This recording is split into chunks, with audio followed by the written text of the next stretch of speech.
Alright, wauw, dat is luid. Goedemiddag iedereen. Ik ben Joachim Ganseman. Ik ga het... English, I'm so sorry. This might happen a couple of times, because I switch languages all the time. And I often give presentations in Dutch. So, again, my name is Joachim Ganseman. I work for Smals, and I'm going to talk to you about synthetic data. First, a little bit about Smals. Smals is a large IT provider in Belgium and exclusively works for the government and government agencies that build software to support the social security systems in Belgium. I'm part of the research division. We have a very small research division, about 7-8 people. And every year we pick a couple of topics that we study in depth, and we try and see, is there any potential in those technologies for governments, for the public sector? Can we optimize the government, make it more efficient? And one of the topics that I have been tackling is synthetic data. Good, quick introduction.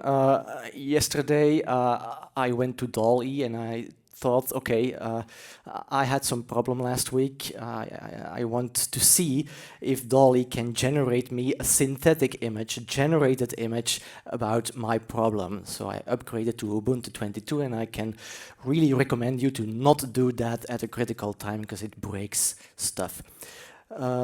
Good, that works. It's an example of synthetic data. But I'm more going to talk today about tabular data, because that's the sort of data that we encounter in relational databases, in lots of datasets, in the CSV files, the datasets that they provide on Kaggle, for example. And if we want to generate synthetic data from a database, a CSV file, an Excel file, what we actually want to do is we want to model the distributions of that data, and we want to model the dependencies in those data. We want to mimic them as much as possible into a model that we can sample afterwards and from which we can derive a new dataset, a synthetic dataset. So that's roughly the definition of what we are trying to do here. Now, why do we want to do this? Well, access to data is hard. It used to be the case that you would go to some person or institution, organization that had data, and it would give you a copy of a DVD or a CD-ROM and say, hey, here's an NDA, sign it, and go ahead. That is no longer the case. There are very strict regulations in place for anything that has to do with personal data to begin with. And personal data is everywhere. Every company that does a business to consumer has a data set of clients, for examples. And those data sets are protected. The GDPR is only the beginning. At least at the European level, there is much, much more regulation coming. All those yellow bars is regulation that is in development that has an impact on how you can use data and how data exchange will be regulated. So this slide comes actually, the figure actually comes from a European project that aims to do exchange for European healthcare databases. So we are not done with GDPR. GDPR was only the beginning, and all those regulations, they're like large documents. It's really hard to keep track of. There's lots of obligations. And not only that, the legislation is sometimes vague on purpose.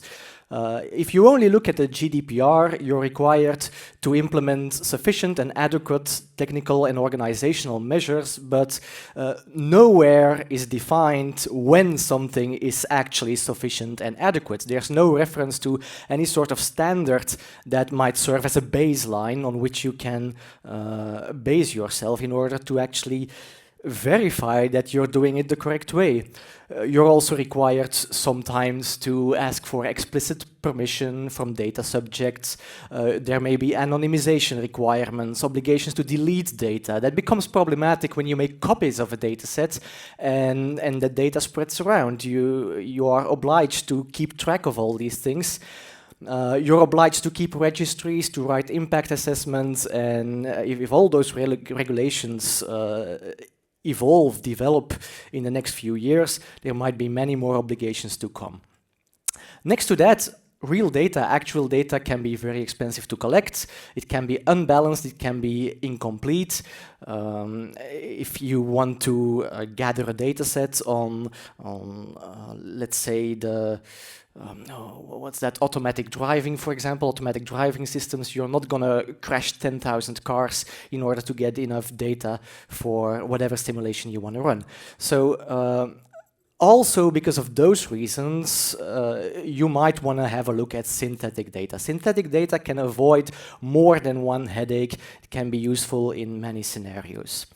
One example that I'm just going to highlight very shortly is a system that was built in Massachusetts in the United States, where they basically made a synthetic model of the entire state with fictional patients, with fictional health records, in order to test the integration of a full e-health system from several points of view.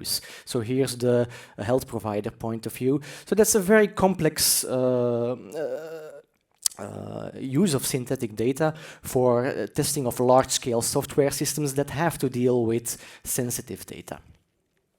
So I'm going to talk mostly about tabular data. I'm going to dive a little bit into the practicalities with an open source approach.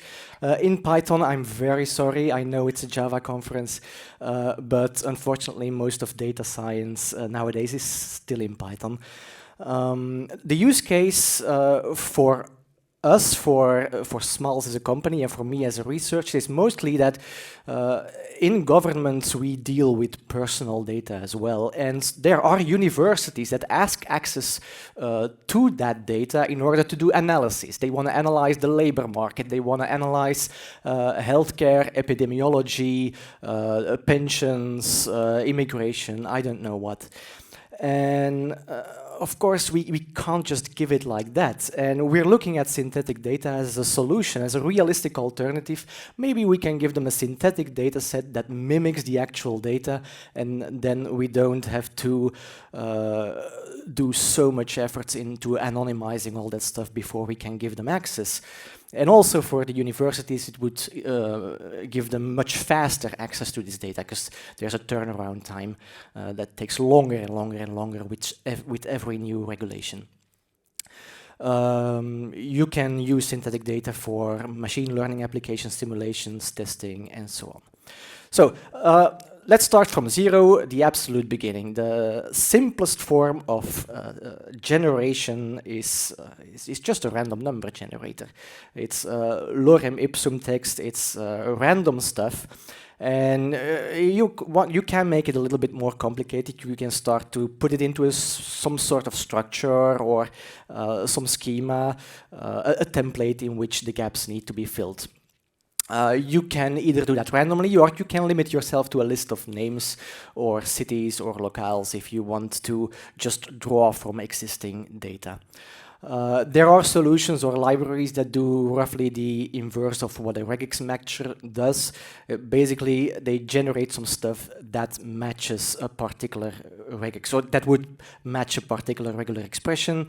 And the libraries that exist that do that kind of stuff, they'll offer several generators for several locales, so that if you generate a city in a Dutch locale, then you'll get Amsterdam and Rotterdam. If you generate it in a Spanish locale, you'll get Madrid or Barcelona, or maybe some random but Spanish-sounding city. Some of the more famous libraries, Faker is probably the biggest one. There on the right you can see what that does. A locale, if you generate 10 Italian names, they'll sound Italian, they'll have Italian titles and what so on. Mimesis is another one that does roughly the same thing. Most of those libraries are extensible with custom generation routines, so if you actually want to extend it and build your own generators, you usually can do so as an extension to existing libraries. Here's one that generates Belgian VAT numbers, for example, at the bottom. Now, that's all good and fun, but with just random generation and maybe some extra scripting to keep the distributions more or less in check, that doesn't really mean that we can actually mimic the data, because the summary statistics, making sure that the limits and the means all correspond, that doesn't say anything about how the data is actually structured. On top of that, even the conservation of distributions individually is not enough because there are correlations. You also want to preserve these correlations in order to not generate nonsensical data, like, for example, here you would generate people that are 15-year-old who are retired, and you just don't want to have that happening in a synthetic data set. So what we're going to do is learn and try and learn the joint distributions from the original data and then repeatedly sample this model. And this has one big advantage, is that we can do conditional sampling. I'm not going to go into the Bayes theorem, but you basically can fix one variable to a certain value and then sample the distribution conditional to that particular value. A third way of generating data is actually doing simulations or synthesize this. You're really going to simulate the generative process.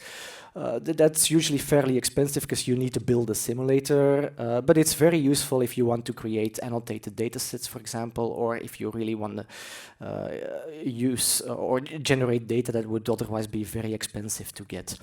There are a few ways to do this. Agent-based modeling is good for, well, that's basically your game of life kind of simulation. It's good for generating interaction data. There are specialized frameworks to get that done. Nowadays, lots of research in robotics happens in virtual environments. You're first going to simulate what it does. So you can cover large amounts of different scenarios, also for self-driving cars, very important. And then if you've got your synthesizers exist already for a very long time in audio, but also nowadays speech synthesis is becoming very, very good, and you've got generative artwork that you can generate. So it's not a fixed taxonomy. Undoubtedly there are more than these, but it gives a rough idea. These are like the keywords you can use in Google if you want to look up more. So in practice, let's pick a use case. Let's take a data set. I took one from Kaggle. It's the adult census income data set. And it shows several columns about education level, marital status, relationship, race, sex, native country, capital, and the hours per week that you work, stuff like that. It's personal information, so it's kind of sensitive. Then, if you want to generate a synthetic data set based on this, we need to choose a library, and for practical purposes and not much more, let's pick the Synthetic Data Vault. Synthetic Data Vault is a Python library. It's one of the largest open source synthetic data libraries for Python, I must add. And it has a couple of interesting things under the hood. So the statistical methods they provide are some sort of multivariate distributions. I'm not a statistician, so I cannot tell you much more about that. But they also have some options to blend in some deep learning, tabular methods of deep learning algorithms. They're now developing some time series stuff. It doesn't really work yet very well. And also with relational data, there are some troubles, but it's up and coming. It's a library under heavy development. You can encode your own constraints. If you actually want to add some additional filters, for example, you can easily add them. There are some evaluation and benchmarking options, for the moment also still very limited, but under development, and there's commercial support by the company that has been founded to surround it. So yeah, very actively developed for the moment, so every few months there's like a load of new functionality being added. And if you go to their website and you look at the tutorial, well, that seems very easy. Okay, we're going to load our tables, we're going to create some metadata that this synthesizer needs, and we're going to fit a model, and then we're going to sample the resulting model. Easy enough. But let's first take an in-depth look at the data a little bit more. Let's talk about the descriptive statistics. So we've got a data set of about 50,000 rows. And some of them, these are the categorical ones. Some of them are fairly obvious. Sex only has two values. Income is actually a textual field that says that you earn more or less than 50K. And there are 42 nationalities represented, with the biggest one being the United States for roughly 95% of the data. So that particular one is very skewed. The dataset is somewhat biased, is somewhat unbalanced. There are twice as many males as females. And if you look, for example, at those nationalities, yeah, the United States is very, very well represented. And there is exactly one person from Holland, Netherlands, so the spelling is not everywhere right. I also don't know why they consider Scotland as a separate country, but yeah, I didn't make the data, I just downloaded it. Let's see what happens. Then if we look at integer values separately, ages, they range from 17 until 90 roughly, with an average age of 38. Hours per week that people work range from 1 at minimum to 99 maximum. That's quite a lot. And also, if we look at capital, I don't know if it means earnings or maybe the capital that people possess. There's this largest value of 99999, which probably means that, yeah, that's some sort of replacement value that encodes something else, or they just picked the largest number if it went out of bounds. So that's something weird in that data set, and it's gonna have some effects. Okay, so this was basically the code. Let's run that shit. I'm not gonna bother you with the code surrounding it. What do we get, actually? Out of the box, we get 48,842 new synthetic data samples. And at first sight, that looks convincing, right? You've got more or less the same values that return. Those ages seem to be fine. You encounter the same marital statuses, the same native countries. And so at first sight, there's not really something peculiar about it. But also here we need to look in depth at what has actually been generated. Do our statistics also add up? And then we encounter some weird stuff. Let's just take the categorical variables. We first see that our number of countries of origin has been reduced from 42 to 24, and suddenly the biggest country in the dataset is Cuba. That's a weird shift from 95% Americans to, what was that going to be, 13% Cubans or 18? I can't calculate. And we don't really expect that kind of stuff. That's a major shift in the content of the data, in the statistics of the data, in the distribution. Also, we're missing one of the races. The largest occurring values from several variables has suddenly changed. And as well, the amount, like the weight of particular values has also been severely reduced or increased in some ways. So some values have really decreased, like by 60% in the entire dataset. That's not really what we expect. And if you plot that, you get kind of the same picture. So blue is the original dataset, and yellow is the synthesized data, and there's some weird stuff happening there. Our gender balance, which is only 2 values, you would expect that to stay more or less the same. Well, it has kind of balanced out a bit, but those are fairly big changes. And if you look at the graph for the nationalities, yeah, our blue peak of Americans has completely disappeared, and suddenly there's peaks in various other countries that weren't there before. what's happening here? Turns out that the built-in models, those statistical models, have enormous problems with a few of those properties of our dataset. We deal with highly skewed or irregular distributions. Those 95% of Americans, that's an enormous peak, and everything else disappears into nothingness. It's a very long tail, and that turns out to be very, very hard to model. Especially if also in the other columns you've got some long tails or some rare and unique values.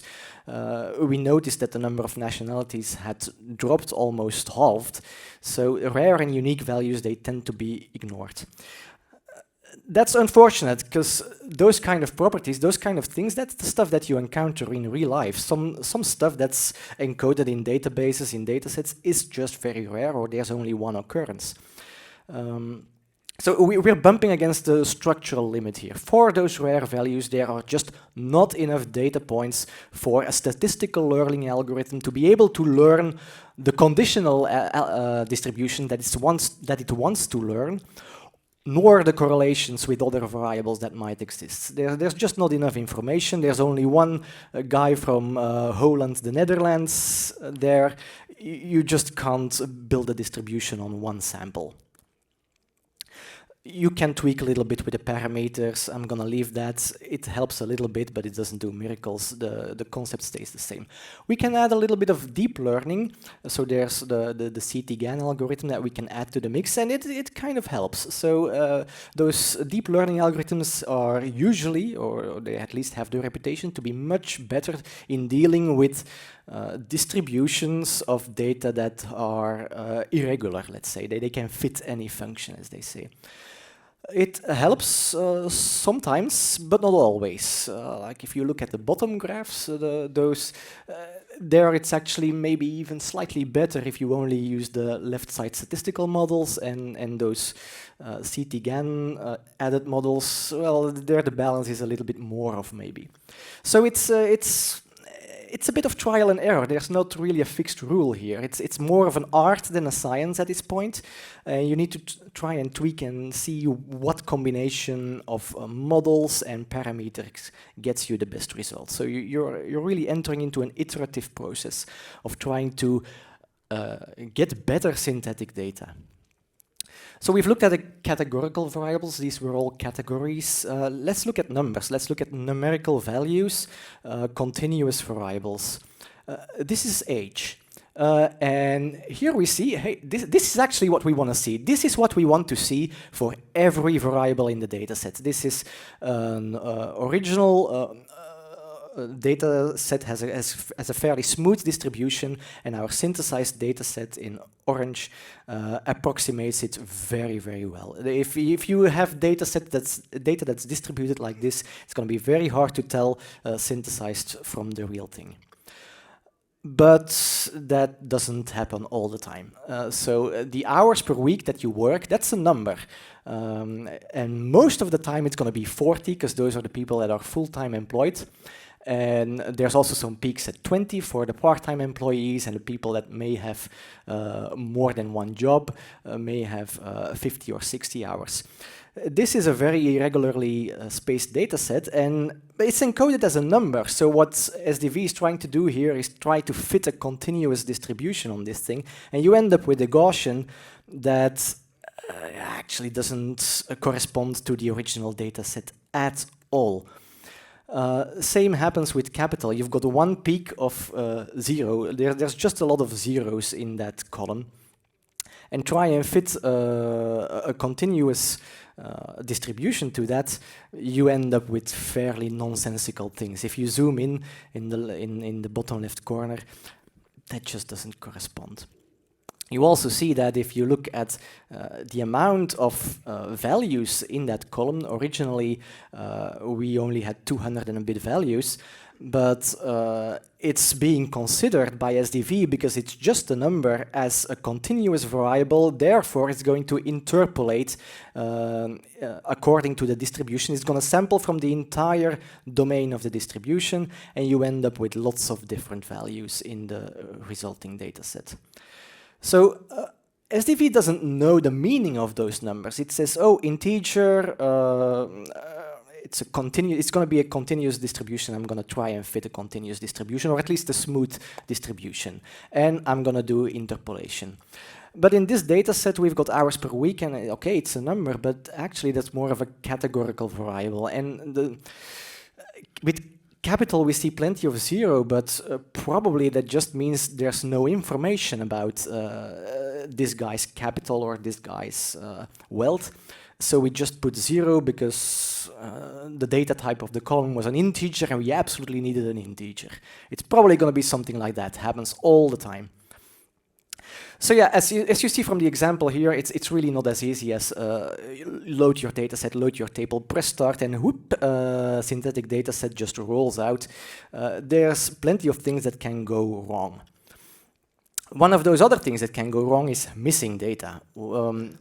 And then we end up with a more philosophical question, maybe. What does a missing data point actually mean? How do we have to interpret this? How does a synthesizer have to interpret the absence of data?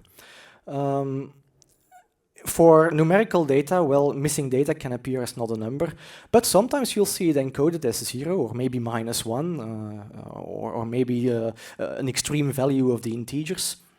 It can be encoded in many ways in legacy datasets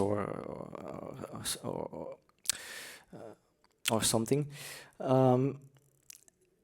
And what also can be problematic are dates. If you have a missing birth year, for example, it doesn't really mean that a person was born in the year 0. But the computer doesn't know that 1953, that's an actual year. It's just a number. So for a computer, that doesn't make a difference. For Booleans, you come into a problem because if you have a Boolean column and some of the values are missing, what do you want to do with that? Is missing data, does it equal false? Is missing data a third category, but then you don't have a Boolean variable anymore? So yeah, you bump into troubles. And SDV as a library has a very peculiar way to deal with this. For categorical variables, missing data is just considered as another category. So you're going to have one more category, the missing data category, the missing value category. And for numerical variables, those are split in two. First and foremost, you're going to decide, is your value 0 null or not? Is it missing or is it present? And only if you decide that it is present, then you're going to actually draw from a distribution trained on all the non-null values. For Boolean variables, null values are not even supported. And for the moment, but that's a feature request, it's also impossible to generate data conditional on the absence of other data. That's a feature that you might want to have. So let's see what happens if we change our dataset a little bit. Suppose that this dataset has been created at some point, but the age of all the people below 21 has been protected, so nobody can have this information, and in the database it has been encoded as -1. What do you get? Well, you get a distribution that has lots of -1s, and then the rest is as is, but you have an enormous gap. And what happens in a synthetic dataset that tries to fit a continuous model is your model is completely off. So these kind of encodings can result in really nonsensical models and really bad results in sampling afterwards. But the other way is also possible. We can try and fix some of the encodings in our dataset if we know about them. If we really think that capital is 0 actually means that the data is not there, we can just remove that data, replace it, and then suddenly we're going to get a better fit. It's not an ideal fit, but at least it's not as nonsensical as the one before. So if we know of a weird encoding and we can fix it beforehand through some pre-processing, we can actually get better results. This does require that you know what the data means. Another problem you might encounter, some datasets contain counting data. Suppose you have a weather report and you count the number of days that a particular weather phenomenon is there. Well, I've got one day when it was freezing and the sun was there.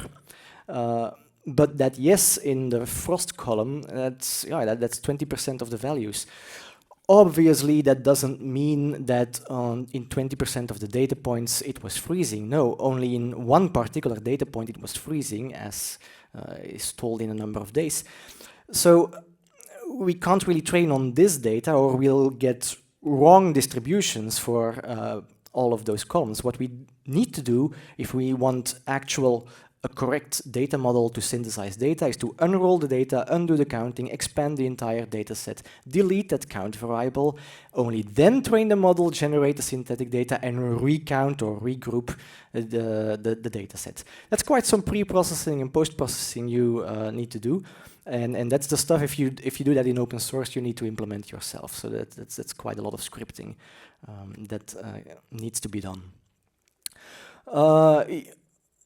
If suddenly you have less countries in your data sets, like we saw before, or stuff is disappearing, categories are disappearing, and that is unwanted, it can be, then you'll need to force in some way that all of those values are maintained. How do you do that? Through conditional generation. You're just at first gonna force the generation of a desired quantity of a value, and only then you're gonna add the rest of the data set. You need to take into account that if you condition on rare values, you may get repetitive results. So there was only this one guy from Holland in the data set, and if you repeatedly sample on the condition that I want someone from Holland, you might get repeatedly the same value because there was nothing else to train on, and you don't know what the variation could be. Then you've got dependent columns. Also happens a lot. One column is the sum of the other or a difference of the other, basically a function of other columns. There the solution is very simple. You don't want to include them in your learning process because you risk learning that correlation only approximately, and you're going to end up with errors in the semantics. So for a correct data model, you remove all those dependent columns, you learn your model, you generate the data, and then you recalculate and re-add all the fully dependent columns. Then there's also other things that might occur that have to do with the meaning of data. The meaning of data may imply that certain dependencies exist. For example, you have a data set of people, let's say the National Registry, and it's kind of obvious that if you have a birth date and a death date, that the date of birth always comes before the date of death, and if there's no date of death, then that you haven't died in the year 0. If your city is Antwerp, then your province is also Antwerp. You don't want to generate a synthetic data set where Antwerp is suddenly located in the province of Liège. And also your postcode starts with 2. There's all sorts of other dependencies that come into play. If you're a minor, you get child benefits. All the distances are by definition positive. It's impossible to have negative distances. The ticker symbols for stocks are always tied to the same company. And if in one sort of data set I am 25 years old in the year 2000, I cannot appear suddenly 36 years old in the year 2001. So these are all constraints. These are additional things that we actually want to add to our synthetic dataset in order to make sure that our synthetic data is also meaningful and consistent with the original dataset. These can be encoded. Some can be incorporated in the model through some mapping trickery. Others can be enforced by fusing columns. If you have, for example, city and provinces, well, those are always going to be the same. You can actually slam them together, make one column of it that contains both city and the province in just one column, and then your problem is solved there. If you've got one column less, that's always a good thing. And others can be enforced if you really cannot do it. Otherwise, you can do rejection sampling. What's that? You're going to generate many values, and all the values that don't correspond to your particular condition, you're just going to throw them out. Good. I'm going to wrap up because I'm kind of running out of time. Some takeaways that I wanted you to get out of here is those synthetic data tools, they really rarely work out of the box if you're gonna use them on datasets in the wild. They all have nice demos, and on their demo it works totally fine and you get super good results, but use it on anything else and you'll really need to put some effort into fine-tuning. That's an iterative process of trying to find better parameters, trying to look into your data and add maybe more pre-processing, more constraints in order to get better results. Long-tailed irregular distributions complicate things. I hope that with developments in deep learning and maybe more algorithms, that we're gonna solve that in the long run. But at least for now, you quite a lot see statistical instability appearing. There are some strategies to mitigate the worst side effects, but there's not really a silver bullet. There's no solution that works for everything. Knowing your data and its meaning remains very important. So this synthetic data, it's not something that you just, you pick someone off the streets, you give him a computer and you let him do it without knowing what he's doing and hey, the problem is solved. This is not something that you can do as a black box thing. You really need to look into your data and see what it means, have meaningful constraints to add to the synthesizer in order to end up with good results. What can you do? Minimizing the number of columns, always a good thing. Less columns means less variables, means less correlations that you need to try and figure out conditional distributions for. So try and think about the data. If you have a data set that has addresses and gender and you want to anonymize it, it's just enough to only synthesize new addresses. You don't need to take gender into account. You can ignore that column, take it out, generate new addresses, append the gender column afterwards as is, and your data is anonymous. There's no link between gender and address, at least not that I know of, or can think of so fast. So that's a good solution to try and minimize the number of variables that you need to take into account. Also, discard those columns that don't need to be resynthesized, exploit knowledge about your data, fuse columns if you can them, use constraints to prevent nonsensical stuff, decide what to do with missing data, know what missing data means, think about that, and maybe an option could be, if you're really running out of options, to just tinker with the data, maybe reduce the dimensionality, merge a few values.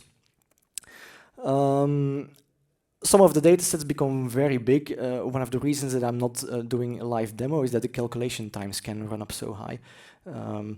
So you might want to work for very large datasets with a good sub-dataset.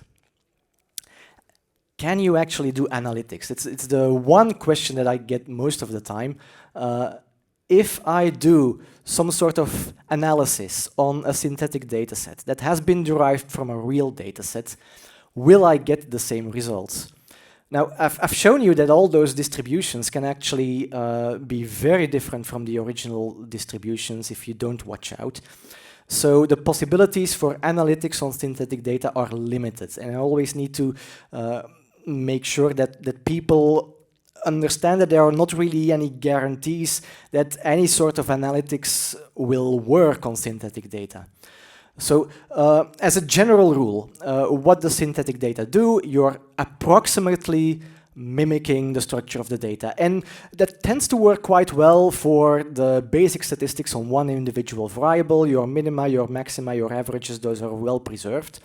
If that's your analysis and you only want to do that sort of counting data, you're probably going to be fine. It becomes way harder with correlation, and there the frameworks kind of promise to maximize the amount of correlation. But in practice, you see they're somewhat preserved. Often, but not all the time. Some platforms do it better than others. And as soon as you're going to try and find dependencies or links between more variables, complicated regressions, you can't really count on those being preserved. So if that's going to be your analysis, you really want to do some large-scale multivariate stuff, you might want to wait out for the real data, anonymized data, or use the synthetic data only for testing your analysis, not using it for the actual analytics. So the suitability of synthetic data as a drop-in replacement, it really depends on the use case, the data properties, the kind of analysis you want to run on it, but the possibilities are limited. In practice, so you've got the best results with less columns. I'm gonna skip privacy because I've got one colleague, Christophe, who is not here for the moment, who is actually more specialized in it than I am. So it's not really my field of thinking. I do want to know you about one tool, the ARCS tool, that you can use in order to see if a particular manipulation of your data set has actually improved certain privacy metrics like k-anonymity or so. So this can be a good way to try and evaluate your process, your script. If we talk about evaluation, there are other libraries under development. But do note all these evaluations, all these graphs that you want to generate, you need to encode them yourself. Commercial tools will have some of those things built in. This is an example from a company called Gretel.ai. So you get like cross-correlation matrices that tell you how well the synthetic data basically preserves correlations or not, and shows you also where the differences are. It's very useful. I've been talking about open source, but there's a booming market. With all those new regulations coming up, GDPR, AI Act, and so on, there's really a booming market for the potential of synthetic data. So this is only a few companies that I've chosen to put on the slide because they are either based in Europe or they provide Docker containers that you can actually run on your own infrastructure.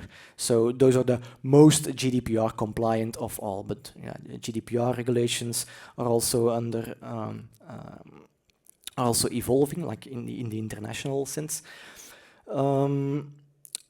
Most of those commercial tools, they will provide you with a nice web interface where you can configure an entire setup, you load your data, you specify the columns, special properties of those columns, limits, minimum values, maximum values, and so on. All in a nice web interface. Don't need to fire up a Jupyter notebook anymore. They'll walk you step by step through the entire process, so provisioning machines, encoding the data, training the data, generating data, analyzing the results, and so on. And they'll give you a nice report in HTML or PDF that you can show to your boss or to your DPO and say like, hey, this synthetic data set is actually really good in protecting the privacy. Actually, if we use these commercial tools, I have better experiences with the commercial tools than with the open source tools, at least up until now. I hope open source is gonna catch up, but for the moment, the results you get from roughly the same process, like doing it out of the box with this particular data set, it's maybe a little small on the screen, but the distribution of hours per week with all those peaks and that very irregular spacing is followed quite well. And there are maybe like 5% differences on some of the values, but not much more. And you really don't see that that stupid thing of trying to fit a continuous distribution, a Gaussian to that particular data set. So they really are able to give you better results very often. You don't have to believe me. The JRC, so the research, what's that? The Joint Research Center of the European Union has also studied synthetic data. They've published only last summer a big report on it, and they roughly come to the same conclusions. So, open source, it's all nice, it's powerful, it works quite good for flat tables, but don't try to make it much more complicated than that. And the commercial solutions actually beat the available open source solutions at the time of writing. Let's see what happens. Let's see where we are 1 year from now, because it's evolving very fast and things are changing. So now what? I've talked about the upsides. Okay, synthetic data is free from regulatory issues. It offers you some flexibility. If you don't have to think about the GDPR anymore, you can put your dataset in the cloud. You can make it available as open data. It could be a way to democratize data access, actually also for governments to make data available in an open data setting without risking without risking GDPR problems. It can be used to feed digital twins like simulation environments, test environments with plenty of data, and in that way facilitate prototyping. And the field is maturing because we already see multiple vendors offer qualitative solutions, and many more are probably gonna appear. And most of those vendors have really good funding, like people believe in this, especially in Europe. There are some challenges. The expectations for synthetic data are high, maybe inflated. You need to take into account the dataset is still different from the original. It's not the same. It's not always useful for every use case or every analysis. And you need to take it as is. So you need to think about what you're doing. If you're gonna interpret some results based on a synthetic dataset, you need to know what was actually happening, how was this dataset generated, what does it mean? You need to think about this. There are some challenges for hierarchical data and very small datasets, and it requires some expertise, domain knowledge. You need to know your data. So those are the challenges that are still there at the moment. So yeah, what's coming next? This is the final image. It's again a DALL-E picture. Diffusion models are very, very big. And right now, we are seeing the first papers appear on using diffusion models in order to model tabular data. So personally, but that's an opinion, I'm expecting lots of developments there and maybe a huge jump in the performance of these technologies. So that was my questions. I'm not sure if that 1 minute over there means that there's time for questions or not anymore. If there's no time, then I'll invite you to drop by the Smals booth. It's in the center aisle downstairs. Come talk to me, come talk to my colleagues, and I hope you found this interesting. And yeah, I hope to see you next time, and I wish you all a very pleasant continuation of DevOps. Thank you.